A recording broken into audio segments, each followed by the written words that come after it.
My object is an Incan Quipu. Before I begin my analysis of the chosen artifact, I will briefly summarize the Inca Empire's background.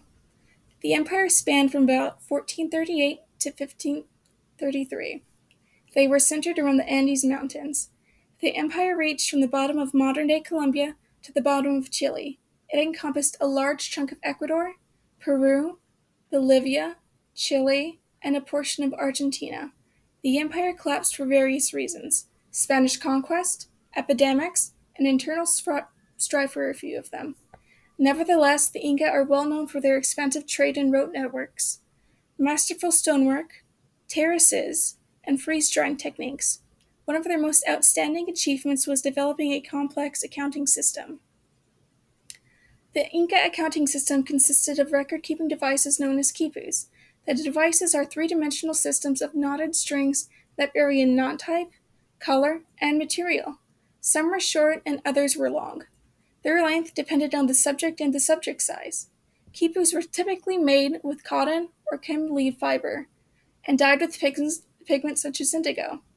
The data quipus recorded were numerical and represented topics like populations, production, taxes, and calendar information. The Inca used this data in everyday life for accounting, record keeping, military organization, and more. The Inca transported them between and within cities to share this information. Quipu Kamayaks, or Quipu Kamayaks, knot keepers, created, read, and protected quipus. The knot keepers read these devices visually and with their hands. Knot keepers typically use single, long, and figure-8 knots.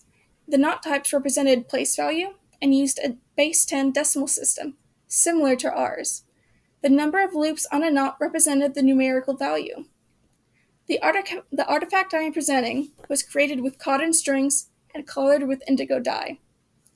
It is 15 by 10 inches. I would qualify it as small, because quipus could consist of thousands of strings. It consists of 80 to 90 strings that the creator may have organized by length. Some quipus are small due to what was recorded, and others are significantly larger than my chosen artifact because they represent large populations. The quipu appears dry in texture and well preserved. We can attribute this to the arid region and how people stored it. The creator's identity is unknown, as is the exact site of creation. I can only conclude it was made within the Andes. The cotton was likely collected from the coast or eastern lowlands, as suggested by Mark Cartwright in his article titled Inca Titles. The indigo dye or pigment was likely created from an Indigofera species native to the Andes region. I have determined this from Jeffrey Splitztoser's article on early pre-Hispanic use of indigo blue in Peru. Other possible plant species are Strobilanthus, Isatis, and Polygonum. The far reaches of the trade network make it difficult to determine where this artifact was made, and it must be remembered that quipus were transported often. My best guess is that it was originally created near the coast because of the cotton used to make it, and the quality preservation. The artifact appears to be unfinished due to the presence of empty strings. The almost gradual change in string length may indicate data was collected over time, or the subjects of the quipu were differed significantly in number. The subject of the artifact is unknown, but we can safely guess it is an incomplete record measuring a topic of average size.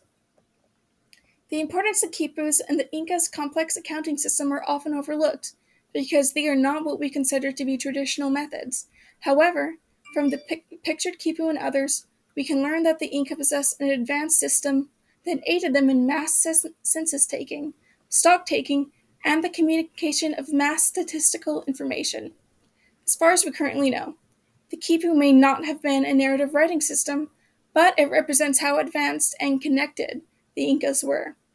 Quipus could be transported to cities in a matter of days for use by the government, religious groups, family heads, and other important figures.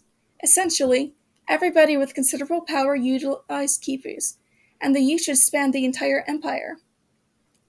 During and following the empire's collapse, large amounts of quipus were destroyed. Only around 600 are accessible today, and there may be more in the protection of descendants. The Spanish destroyed quipus because of their value to the Inca. According to Charles C. Mann, in 1941, New Revelations of the Americas Before Columbus, their contents contradicted the Spanish records and were branded as adulterous. As a result, surviving quipus are representative of the ancestors and heritages of the living descendants. Quipus are treasured and treated with great respect. Although the Inca developed quipus to a certain degree, they did not invent the device. Quipus have been used by other Andean civilizations such as the Norte Chico, the Wari, and the Aymara. The Inca were the successors of these civilizations and further developed their techniques. The quipus of these cultures were used for similar reasons.